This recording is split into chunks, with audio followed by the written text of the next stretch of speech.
All right, thank you guys for being here. I am Rob Foster. You're listening to KC Music Talk. This is our first interview that I've done sort of virtually like this. This is 81, I think. We did another interview a couple days ago, but haven't done very many because of COVID. So any of you guys that have been watching and waiting for some more, I appreciate that. But we're gonna start to do these a little more. But today we've got a bass player and teacher in town, Gerald Spaits. How you doing, man? Doing good. You've done 81 of these? You're 81. I'm Yeah. 81. Yeah, you're uh, 81. Is that helpful? Not Um, quite, but yeah, it's been pretty fun. We've interviewed a lot of different people. We've had Doug Allwater's been on, oh, great. Rod Fleeman, Lonnie McFadden, a bunch of people in town have been willing to do the interview, which I'm very grateful for. Thanks for coming on, man. Absolutely. Yeah. Yeah. Glad to be here. Yeah.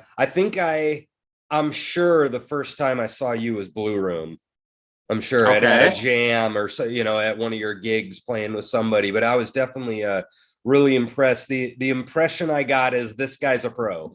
That's what I kind of heard, is that this guy obviously knows very much what he's doing. And I loved your soloing, and you were like, you're just all over everything, just where you're, what part of the song we were at. And you would obviously Right. knew a ton of standards, and I was just very impressed by your playing, man. Yeah. Well, thank you. I Yeah, don't yeah, know when yeah. that was or how long ago that was. What were you? I've done some of those jam sessions, not a lot of them, and Mm, I played a lot at the Blue Room. We used to do a lot of Thursday nights. For some reason, Gerald Dunn wanted my group to do Thursday nights, and that group was usually with Charles Perkins on mm, sax and bass clarinet, and Jack Lightfoot on drums, Arnie Young on. Oh, I'm sorry, Jack Lightfoot on trumpet, Arnie Young on drums. We mm. used to play there quite a bit. This has been years. This has been over 10 years ago, though. Right. Most of when we played there on any kind of regular basis. Yeah, yeah. But Yeah, yeah, that's cool. that's a great room to play. I haven't been back in there since the pandemic, so Mm. uh, but hopefully soon. Yeah, definitely. Yeah. So I've gotten to hear you play a lot, but I really don't know a whole lot about like your backstory or like how you got started playing, or especially I probably the first time I saw you is maybe 7-ish years ago, something like that, Okay. but tell me a little bit about like kind of your career and stuff. Well, when I was a kid, I wanted to be a rock star, I guess. I saw the Mm. Beatles on Ed Sullivan. And Wow. I actually saw the Beatles in Kansas City live. That was the first Wow. concert I went to. What was it? September 17th, 1964. Wow. 64. Yeah. Awesome.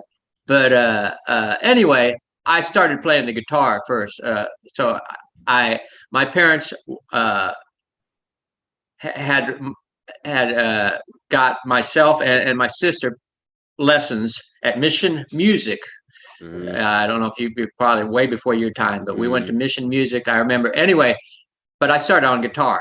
So mm, I learned how to read music, which was something I'm always grateful for, mm, at a young age, learning how to actually read music and got that early on. And then anyway, I switched to bass when I was in junior high school because a jazz band needed a bass player. So mm. that's when I started playing the bass. But I played electric bass for years, uh, probably through high school and the first couple of years of college, and then I switched over and started playing seriously, playing string bass and Mm. studying with classical guys back then, because I mean there weren't a lot of jazz bass players teaching in Kansas City. There weren't any that I knew of, Yeah. that I hooked up with anyway. So, which again, I'm really glad that I got that, because you get the technique from that, from the Mm, classical side of it, mm, playing with the bow, learning to play in tune. So anyway, so I started gigging immediately because there weren't a lot of bass players in town in well, we're talking about late 70s, early 80s. mm, So in the right place at the right time, I guess. So I started gigging and getting good gigs, and met a lot of people that could play, and was lucky enough to be able to play with the people that were better than me. You know, they say the best way to learn how to play is playing with people that are better than you, and that's very true. So I mean, I started playing with Stan Kessler and Steve Cardenas, a great guitarist who's in New York now. Who else? Dave Brandon was here. Ron Vincent, a great drummer who's also in New York, played with Jerry Mulligan. And then hooked up with a piano player named Russ Long. And I played with him for years and years and years. And he was a great, great player. He was, in fact, I don't know if you know about this Pat Metheny book that just came out recently. Carolyn Brewer wrote, but Pat was one of or Russ is one of Pat's fans. Did I say that right? Yes. Yeah. Anyway, his 8 billion songs he has. You know, right. Pat Metheny, is ridiculously large book. He can, unbelievable amount of music.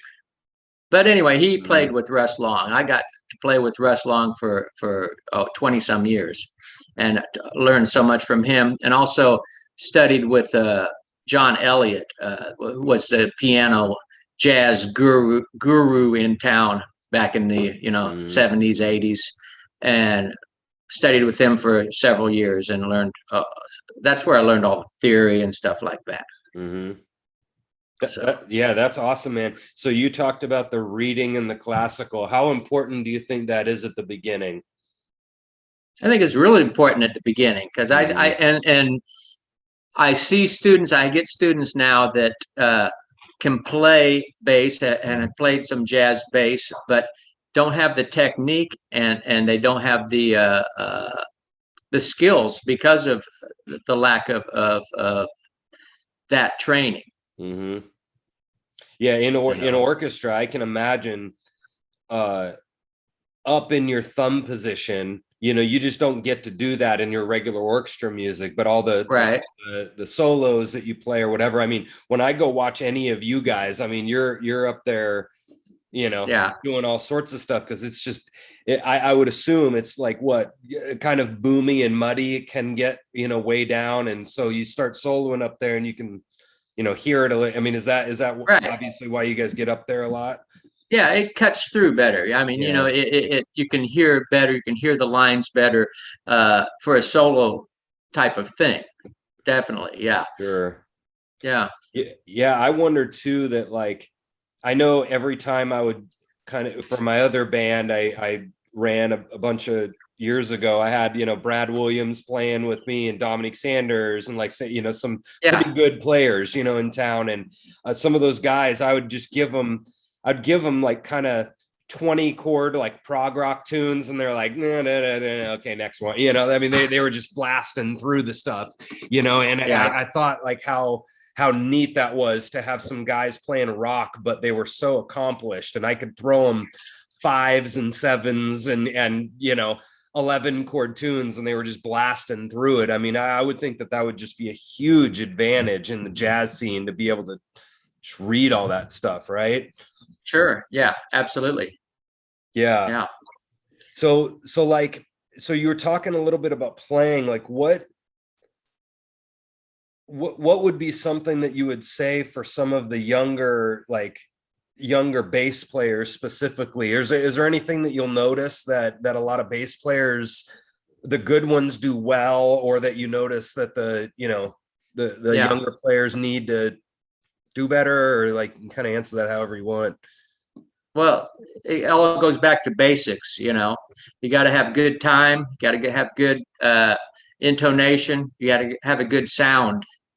So, I mean, that's what the first thing I notice, and technique also. So if I see somebody playing with bad hand position, that's the first thing I work on with someone. If they take lessons from me, make sure everything technically is correct, but also, like I said, getting a sound on the bass is different for jazz and classical, obviously. I mean, basically you're talking about playing with a bow or playing pizzicato, but a jazz pizzicato is totally different from a classical pizzicato. Mm-hmm. So getting a good sound, just plucking the string, just playing an open string and being able to make it sound good. Well, what's the difference?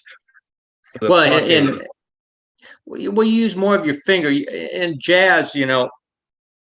Going back to the early days of jazz bass playing, the bass was hard to hear the bass. I mean, it's not a loud instrument. So the early bass players had the action very high on the bass so that it would project better. So they were actually pulling the string, actually pulling it like almost like, well, you can hear the rockabilly kind of slap style now. Right. Similar to that. The early stuff, if you go back way back, I'm talking about like a lot of the early bass players jazz bass players came out of New Orleans. There was a lot of players came out. Wilman Bro, Bill Johnson, these guys that actually I just got into some of this in it's been the last few years. I didn't know about some of this stuff. I thought it all started with Walter Page but anyway, we're talking about early 1900s, these bass players, but you have to really pull the string to get the sound out of it. And that through the up until the 60s, there was no amplification. Sometimes they would mic the bass, but besides that, I mean, it was hard to be heard. So when you're talking about classical pizzicato, you're just gently plucking the string more for an effect. But when you're talking about jazz, I mean, that's the whole sound that you're getting throughout the whole song. So you really have to pull the string. So you use more of your finger. Well, it's opposed to, like if you're playing electric bass, you're playing with your fingertips. You're playing upright string bass. You want to play more like that to get a big sound. Yeah, sure. Yeah. That's something I didn't actually know, because I didn't take any jazz bass lessons till I was I don't know, in my late 20s. But I remember one time I played with the jazz guitarist Barney Kessel, and had a great gig. It was a great concert, and he came up to me afterwards and he said, you sound great and everything, but you need to get more sound out of the bass. You really need to dig in. And I didn't at the time. I thought, really? Wow, I didn't know that. And so I thought about it kind of at the time. I was kind of like, taken aback. But then the more I thought about it, and I realized, yeah. And I talked to other people about that and other bass players, and just looked into the technique thing. But just again, it goes back to getting a sound. Getting a good sound out of the instrument. Sure. And not relying solely on the amplification. Yeah. What have you noticed? You were talking about watching the hand position. When I've seen a lot of bass players, instead of getting that elbow up, I'm seeing a lot of this stuff. Right. Like is that like a really big problem, or what are you noticing as like a maybe one big thing or two big things that you see a lot of students doing? Well, like you said, elbow should be up like that. I mean, I could show you real quick. Yeah, if you have your instrument. Let me get. Cool. I have a bass right here. Just a second.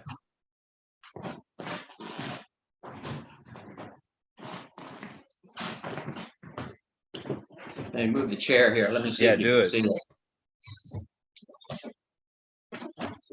So I don't know if I go back here. So anyway, you don't want it like this. You see people playing like this with their elbow here. The elbow's got to be up. Right. Okay. And the other thing is that I saw somewhere, or someone showed me, put your thumb and your middle finger together, and then bring it around like that. Yeah. So your thumb is behind the neck. Yeah.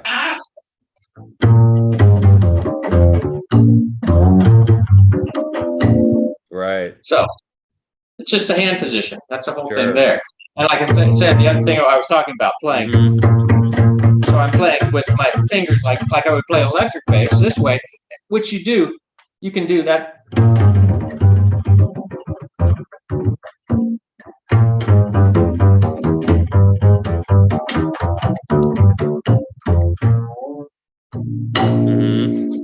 And get more of a sound that way. Yeah, that's really cool, man. Yeah, I know, like when I was watching you and they're able to just park that elbow right on the thing. Okay, I'm gonna be just nice and lazy today, and that's just, that's just lazy horse crap, right? I mean, you gotta Right. get the thing up, yeah. Yeah. Yeah. Yeah. So you found that, is that one of the biggest like struggles that you have with students, you'd say, is like the fight against technique, or is I wouldn't say it's the biggest thing, mm, but when you're teaching, uh, the thing you have to do is break bad habits. mm-hmm, And so, mm-hmm, and when you learn to play an instrument or learn to do anything, I guess pretty much, you develop certain habits, and if that's not if it's not a good thing or detrimental to your playing, you need to fix that. And yeah, and sometimes that's not easy. I mean, you have to really concentrate and do that. I used to play when I was playing with Russ a lot. Russ Long, we played a gig. We played 5 or 6 nights a week. Crown Center. We played a couple gigs there. But I remember sometimes the gig was, I was playing for dance music or something like that.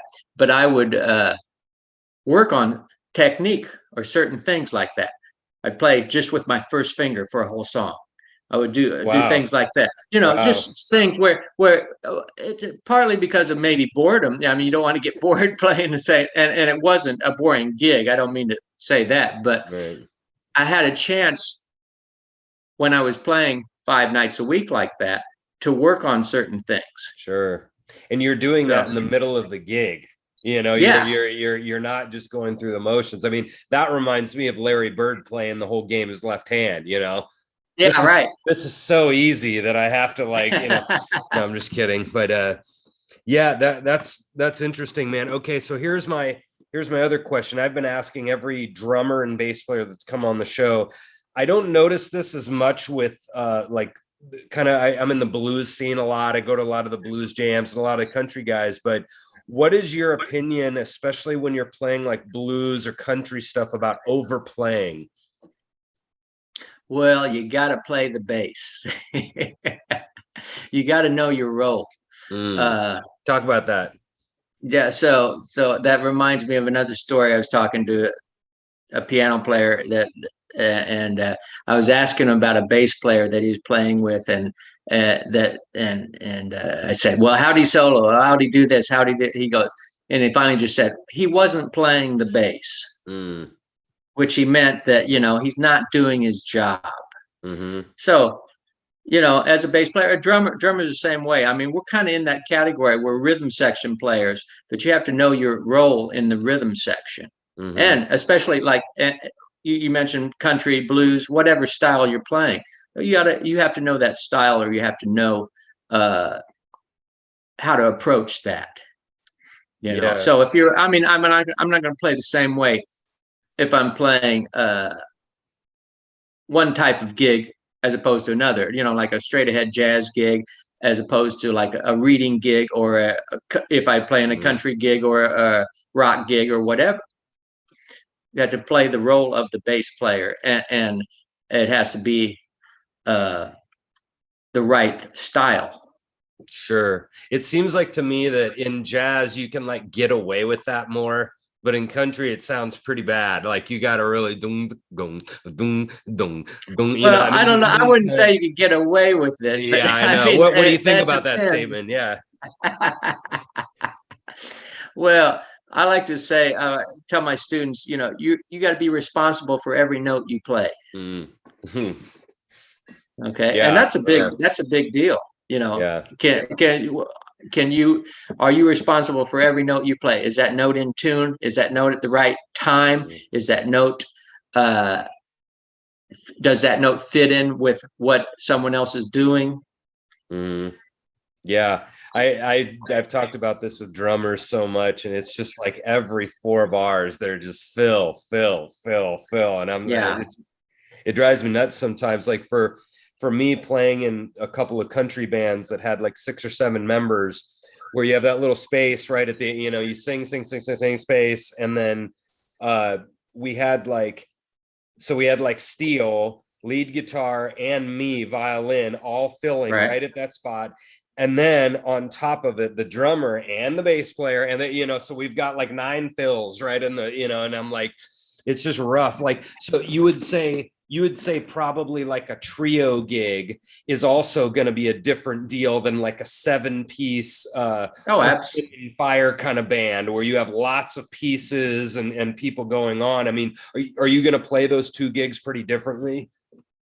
Yeah, and I don't think it's I mean, I think it's something that I do pretty naturally at this point. Mm-hmm. You know, I've been doing this a long time. But yeah, definitely I'm going to play different with a big band than I'm going to play with you know, with a trio. I play with a lot of trios lately. Actually, I've been playing a lot with Danny Embry's trio and Rod Yeah. Fleeman, 2 Yeah. guitar players. And even there, you might play a little different with just a guitar trio than if there was another member or if there was a piano player. Right. Right. So it's sometimes very subtle, but the end goal is to make the music sound good, or Sure. make the and I was told early on, you know, try to make the other person sound good. Mm-hmm. Whoever you're playing with, make them sound good. Sure. Yeah, there's a lot of musicians that you play with that's not even come into their head. Yeah, right. You know, I mean, they're yeah, whole life. You know, they're not interested in worrying about, you know, the singer, the, you know, Right, like right. what part of the music is the point right now? That's a good, and you mentioned a Yeah. singer, playing Mm-hmm. with the singer. Again, I play with a lot of singers. I played with a lot of great singers, Karin Allison, Marilyn May, uh, Mm-hmm. who, you know, I'm going to play different with Marilyn than I would play with, you know, a jazz trio, obviously, you know. Uh, but that, you know, you have to be versatile. I mean, Mm-hmm. that's my deal. I mean, I played uh, all kinds of different music. I mean, mostly jazz, but even in jazz, you know, you have different styles. You have Mm-hmm. different things. You have to play with a singer, play with a big band, play with a trio. 3 different, totally different things. Right. So you were talking earlier about doing rock stuff. So was that's probably obviously what you were talking about, the Beatles, right? So you grew up like listening to that. Did you feel that you, I don't know what the question really is, but did you use that mentality in any way? Or did that influence your jazz in any way, like coming from rock first? Or like, do you have any comments on the kind of the genres and how they've affected? Because you mentioned classical too. I mean, you talked about Yeah. doing, yeah. Well, I mean, you know, it's all music. If it's good music, Mm, that's the bottom line. I mean, I liked uh when I was in high school, I didn't listen to a lot. I was exposed to jazz and listened to mhm. some jazz, but I wasn't really a jazz guy. I mean, really, Right. I mean, I was going to a lot of concerts. I saw a lot of great concerts. I was into the kind of prog rock kind of thing. Mm-hmm. Yes, early Mm-hmm. Genesis, Yeah. uh, Kansas, early Kansas. Mm-hmm. The group Kansas was great. You know, which those groups were really classically influenced. I love Song for America. That's one of my favorite songs. I I love love that that. tune. That's I love awesome. that. In fact, I just, you know, the violinist just passed away. I know. Robbie Yeah. Steinhardt. Yeah, and so I went back. I have the first 3 albums of Mm-hmm. Kansas, Mm-hmm. and I've decided the second side of the first album and the first side of the second Mm-hmm. album, "Song for America," are my favorites. Yeah, yeah, yeah. That has But those, that down ding ding down the gun ding ding down the gun that huge big section in 9 that they did, that's really yeah, yeah, awesome. a lot of different Yeah. time signatures, Mm-hmm. very complex music. Mm-hmm. You know. Yeah, and then later in their career, they, you know, started doing the Dust in the Winds, right? And so didn't they kind Yeah, they of went a little more start commercial. more commercial, right? Yeah. Yeah, that's funny. I know for me, I grew up listening to I did classical since I was really young, but I grew up listening to a lot of like Nirvana and like Red Hot Chili Peppers, a lot of 90s stuff. And then obviously I was hearing a ton of like, you know, Zeppelin and James Taylor and the Carpenter, all my parents were playing all the 70s stuff. But I think it helped that, like, even though I was getting a lot of nice tone from classical for so long, but I think when I came in to do all of this improv stuff, I really had a aggressive mentality for my rock. I was like able to not just take nice, pretty blah blah blah. I could do that, but I was really like able to really like not even shred, but like take a really aggressive mentality that I think you sometimes need for rock. That's kind of why I was asking if there's any. Sure. Yeah. Well, you're talking about playing with intensity, basically, what you're talking about. And yeah, that's a good point. I remember, Steve Cardenas told me that a long time ago. He's talking about playing jazz, but playing it with the rock energy. Yeah, right. And look, Pat Metheny, for that matter, that's a good example of that. He kind of blended that, But I mean, all the great jazz players were always like, most of them are, it's hard to categorize that. But I mean, you look at someone like Sonny Rollins or something like that, was always playing very intense way and very on into it.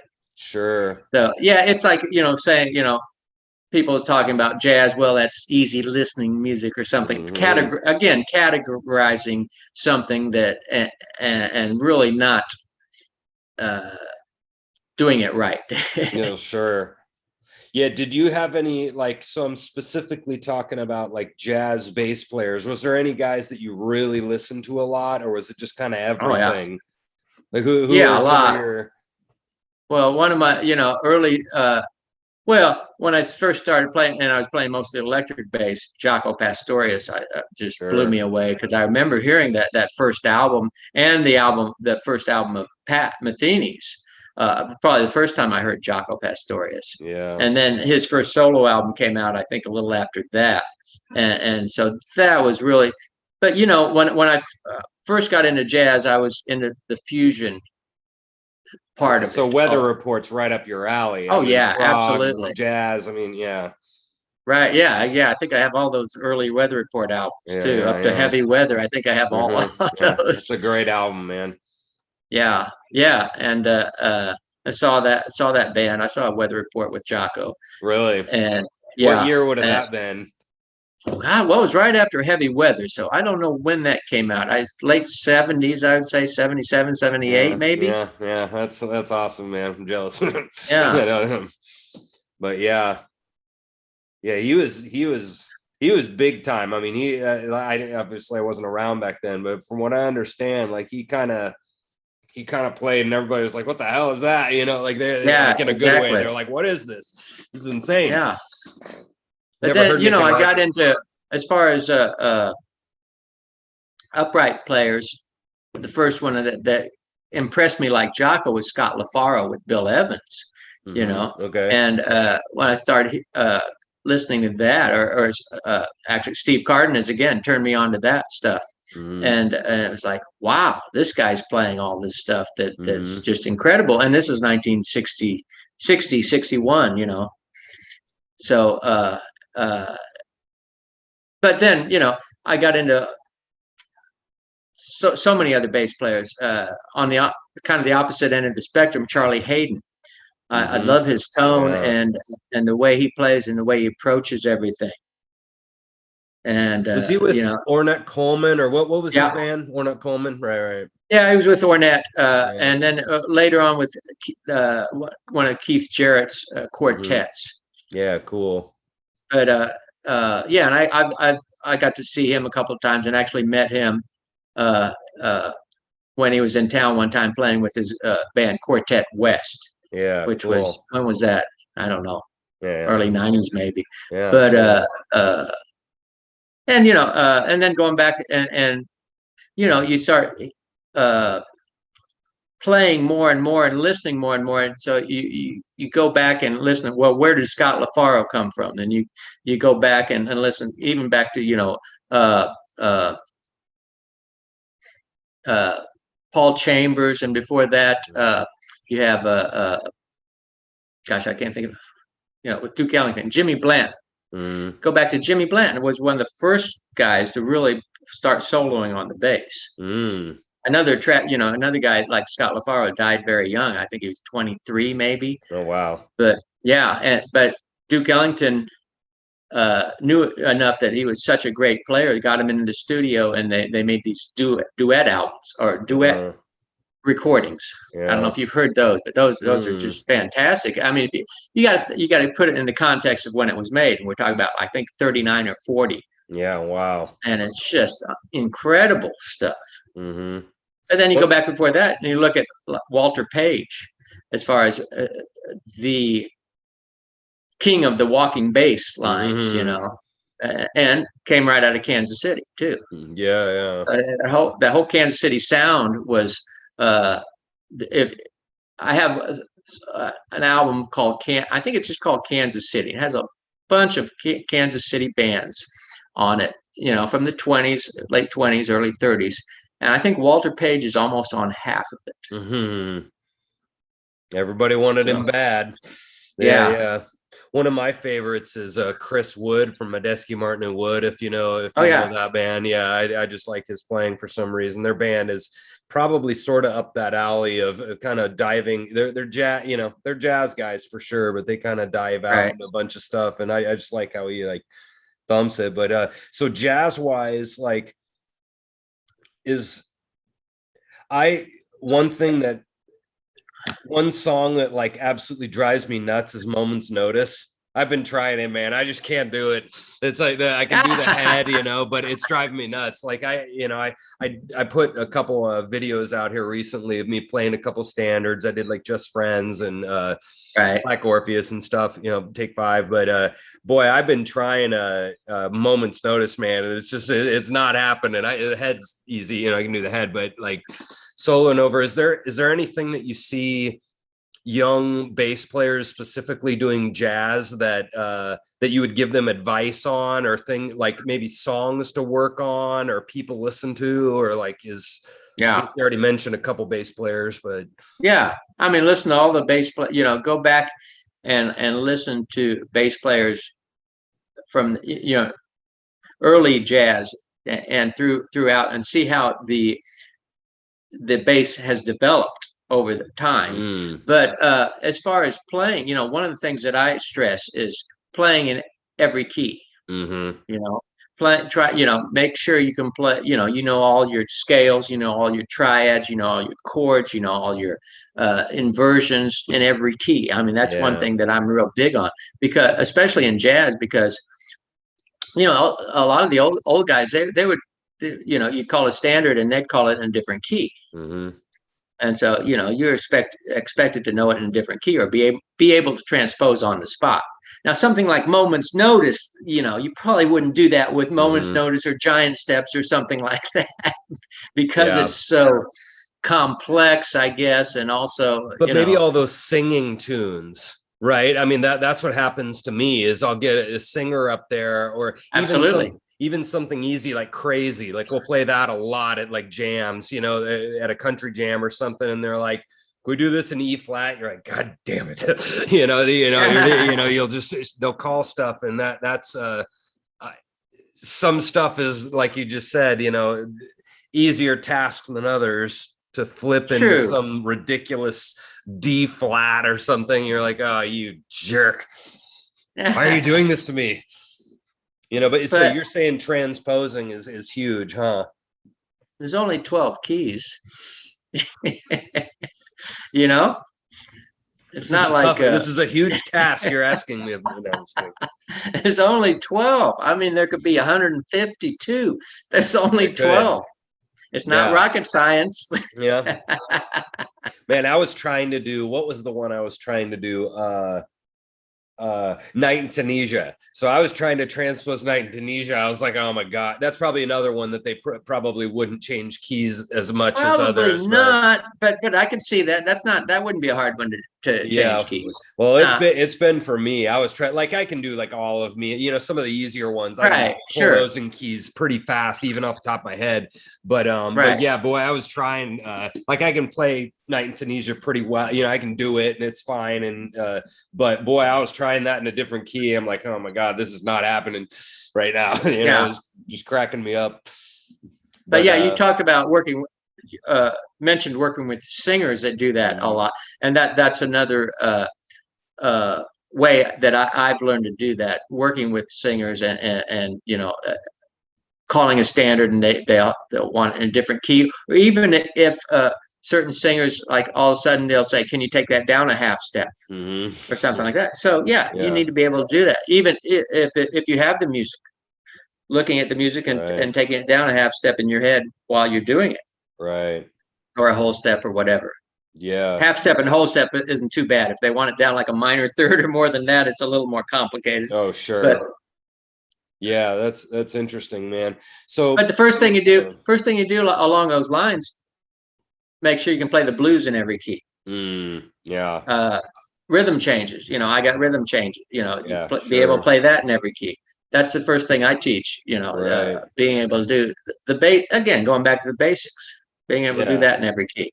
Yeah. Okay. So here's a question for you. So on that teaching line, I've been in the last couple of years, starting now that I've had a couple of students that are sort of into that my philosophy is I don't usually start them with improv. I always go through kind of the Suzuki books and get them, because a lot of my kids are coming from orchestra, so that's kind of just right in with the sight reading and stuff. But by the time they get to about the end of book 2, they can play like a page and a half or 2-page tune. And so now they can kind of do some stuff, and they sort of know their fingerboard and they know their bow grip, and and so I've started to deal with their improv and when they get 8th grade, maybe the least amount, and maybe with some kids you could start earlier than that for sure. But I found that when I try to teach them improv, I don't like going notes first. For some reason, I just don't like that. I like doing like little mini jams with them and giving them parameters, like just jack around for a second. We'll do kind of a little jam together, and it'll be terrible, and then I'll try and tell them, I want you to kind of stay with my rhythm in some way, kind of more the tempo, but like we'll do like a bunch of jams that day, and I won't even talk about notes. Because the reason why I want to do that is because they're so, in classical, we're just notes. So, we're just so focused on that. And as you would probably agree, there's like 9 other huge things in the music. There's your tone, there's the rhythm, there's, and what is your, so my question is now, like, with improvising specifically, what's your strategy that you've done that you've seen kind of works good when you're and I'm specifically talking about when they're in this mode where they're being told, right? They're being told you must this, and then you have to get them into this, no, you're in charge now. And like, have you found that have you found that to be difficult, or like what do you kind of do with that? Yeah, well, you're talking about how to teach someone to improvise, which is not an easy thing to do, or although some people just totally gravitate towards that. But I mean, I teach the notes, or you can teach the scales, you can teach the chords, and that's kind of the way I look at it. I look at it, there's 3 ways to approach it. Okay, you can improvise off the melody of a tune. So you can like a theme and variation kind of thing. So improvise off the melody. You can improvise off the chord tones, or the chord, and you can improvise off the scale. The hard part is teaching rhythms, or so what do you do with that? So then how do you put that together and make it sound like music? Yeah. So it is what you're talking about, really, which is a good way to just, like, anything goes, just go for it. Because again, that's kind of how I think most people learn to improvise. They're just like kind of thrown into it, and here, you do something, and so it's kind of coming up with, again, it's composing on the spot. Sure. What you're doing. Yeah. So So that's the way I approach it. Like I said, those three things. Look at those three things. So if you learn the melody, all of me is a good example I use sometimes. You play all of me, play the melody, da da da, do do do do do do do do. Right. So Yeah. you can play the melody and improvise in the space between the melody Sure. Yeah. because there's a space there. Yeah, and I'll obviously go through and that, when we're doing, because I've had a couple of kids that have been ready to do like jazz stuff. And obviously at some point I'm going to sit down with them and we're going to 1-3-5 the whole song, and we're going to go through the chords and they'll learn that and stuff. And obviously the scales, and I'll teach them the blues scale. And so, for me, it's like, I found though that the kids from orchestra, it's like, once you get, there's a wall, and once you get them past the wall, it's all over, then, but I have trouble, like, getting them over the wall, and the fear part is kind of the reason why I do that. I think if I would have another kid that I can already tell that they're just gonna go for it, then that's like, I would probably just skip all that crap and go right to the notes and stuff. But have you found that a lot of kids are really hesitant and scared to kind of like, I don't know what to do, Oh, absolutely. Well, and again, you're talking about and this is another thing with teaching, you really have to teach each individual person and where they're coming from, especially with something like that. But and some people are just not going to get it, or that, and so they're just not going to, or they might get it a little bit, but that's just not their thing. Yeah, sure. So, I mean, you can't force it sometimes. Yeah. Okay, here's another question for you, and this one's kind of a deep one. Either you can answer this, either music in general or improv. Do you think it can be taught? Improv? Like to be really good. That's a what deep does question. Really good mean? I know. Yeah.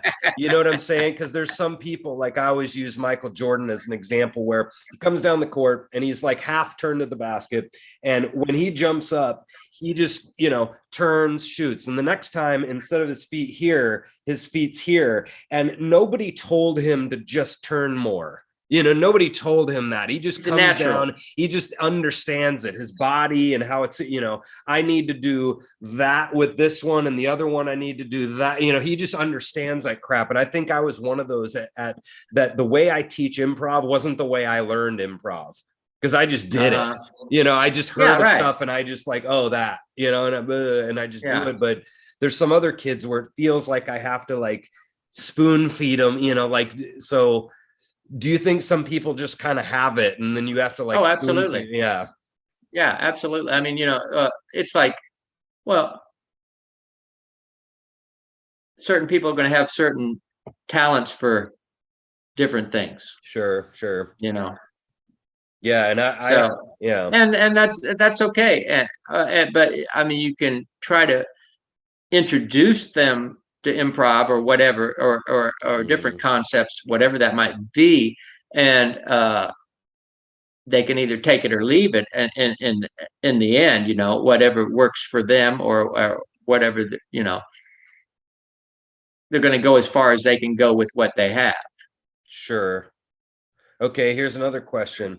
So talking about that with the certain kids that you can tell that either improv's just not going to be their thing, or you can get the mentality that they don't want to do this at all, and they're giving you the death stare, and I hate this, and like, so with different types of things, because I have a couple of students that I can tell, and they're telling me like, I want to do bluegrass or the improv, or they want to stray from classical, and I have another couple of students that are like, no, I don't want to do that. I want to do I want to do classical stuff. So how?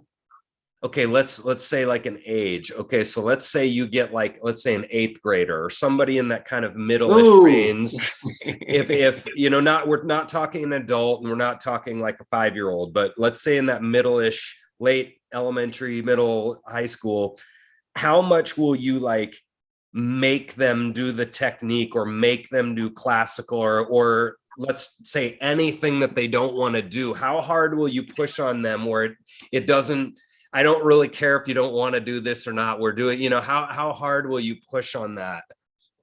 Well, It's a hard question to answer, I know, but yeah, you know. I mean, and how, I'm not one to like push. I don't know. I wouldn't say push that hard, but I mean, it all depends. They got to be into it first of all. Okay, if they're not into it, I mean, there's a certain time sometimes where, and I'm sure you've been in this situation where you're teaching someone and they're just not into it. They don't want to be there, and luckily I haven't lately. I don't have that many students right now anyway, but I have not. I don't have anybody like that right now that's taking lessons from me, and I don't want that. But on the other hand, sometimes at a certain point they might get it, or at a certain point they might all of a sudden get into it. So it's hard to say. It's so hard to say. It's like I've had one student that and it's an age thing there too. Like what you said, like 8th grade. That's can be a hard age too, or even 9th, 10th grade.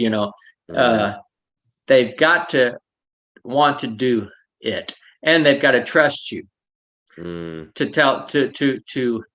know that you're telling them something that they should know, or that that would help them in the future. Right. Yeah, and you're genuine about that, and they can read it out of you that you're not screwing them around. Exactly. Right. Yeah, I have trouble with like the 8-year-olds, where it's right on the verge of me still. I can't really 100% talk to them like an adult yet. I still got to do a little bit of the gamey, little bit of the happy kind of stuff. And so sometimes I get the impression that they think this is a joke, and so and where I can't give them any adult analogies or like love or something, they just don't understand what I'm talking about really. And so, and they kind of half think this is a joke. I've actually had I feel like I do really well with the 5th grade through 10th grade ages. I typically do really well with them, but the young kids, I don't do very well. So this is a hard question that I just asked, because it's like, this is why I'm doing this podcast, because I want to answer some of these hard questions that I'm sure a lot of us deal with as teachers. Is like when the kid's not really motivated, and the parent, is kind of not exactly helping you either on the motivation, and not helping them practice. And I'm trying to figure out how to get through that without just taking the big chop for the student and just saying this isn't working out. I'm trying to figure out, but as I get older, I'm, realizing that sometimes they're just giving you the death stare, and this is, I hate you. They, they don't say it, but you can read it right in their eyes. I hate this. They're not in it. They don't want to be there. Right. Yeah. And it depends. I mean, you can tough it out for a while and see if something's going to happen. But if it gets to a point where it's just not happening and they don't want to be there, I just say, this isn't working out. You need to find another teacher or quit. I mean, or just not do this, because I mean, it's, I don't want to see somebody do something that they're really oppose. On the other hand, just try, maybe you can just teach them basics, and maybe you are getting through to them more than you think.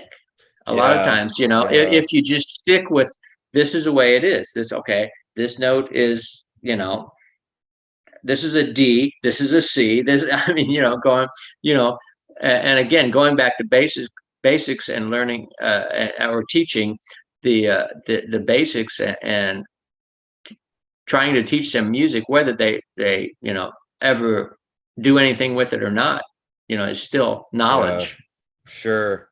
Yeah, and I struggle with that too. I'm sure this is 100%. I'm not a parent, but this is 100% a parent problem, and this is a whole nother. We don't have to get necessarily into this discussion. It's more of a parental political discussion of how hard do you go at them, in the sense that I don't care if you don't really want to learn how to count out a dollar or how to sweep a floor or furthermore, they're like, let's say an 8-year-old, and like, I don't really care as a parent if you don't want to learn how to do this. You need to know it, and this is important for life, and it's just you're gonna do it, as a parent, and it doesn't really matter if you don't like it or not. And I've struggled with that balance of, you need to know how to walking bass, you need to know your chords, but they don't want to. And so you're like, I just struggle with when to bring out the metaphorical come to Jesus meeting shotgun moment where I don't care, you're going to do this, or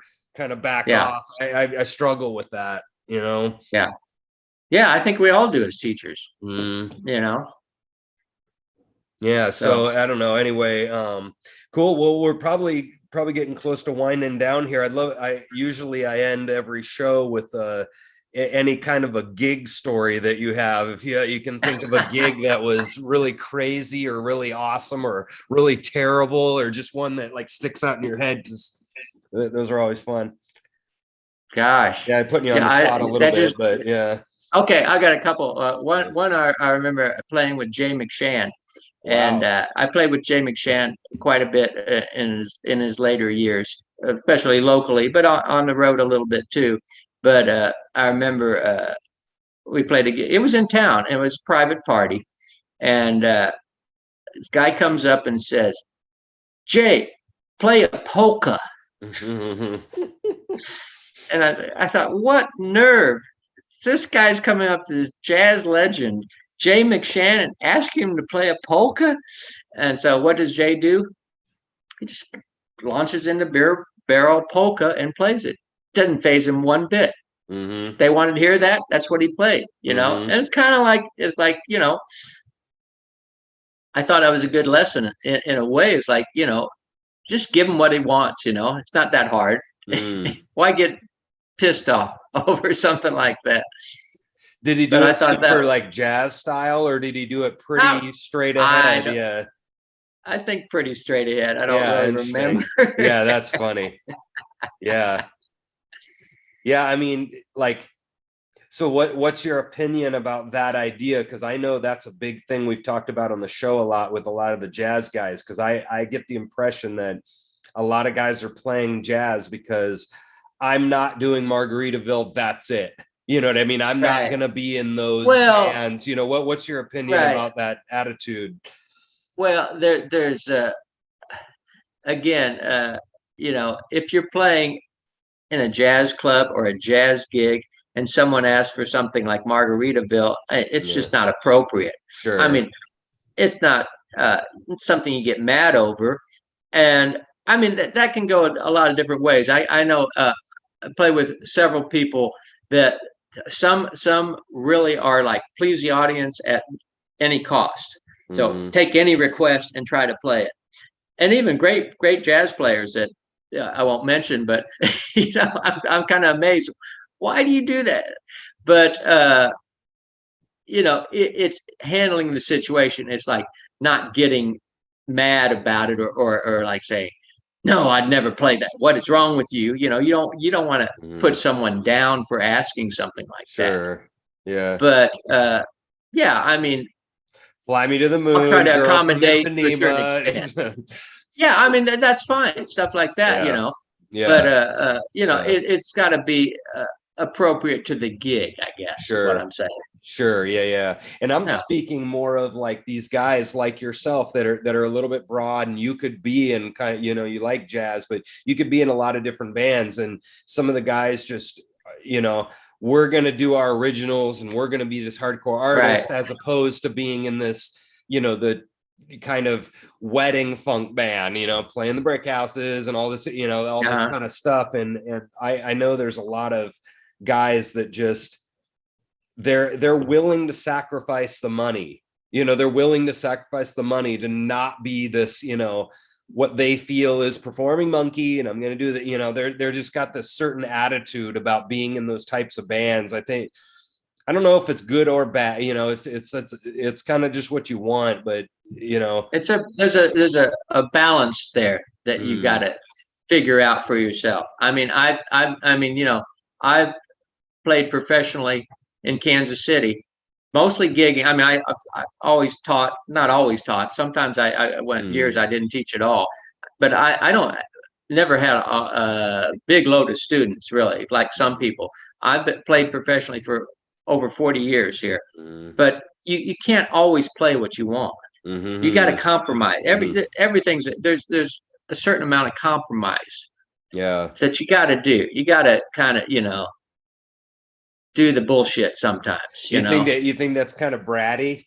You know what I mean? Those guys that don't want to, Yeah. I mean, there's a little bit of brattiness in there, Maybe, yeah. Yeah. I mean, I don't know. I shouldn't say that. I mean, Yeah. everyone, you got to make your own decisions. And Yeah. if that's your thing, I always thought that I would rather play every night or play as many gigs as possible than stay home and practice, because it's not the same thing.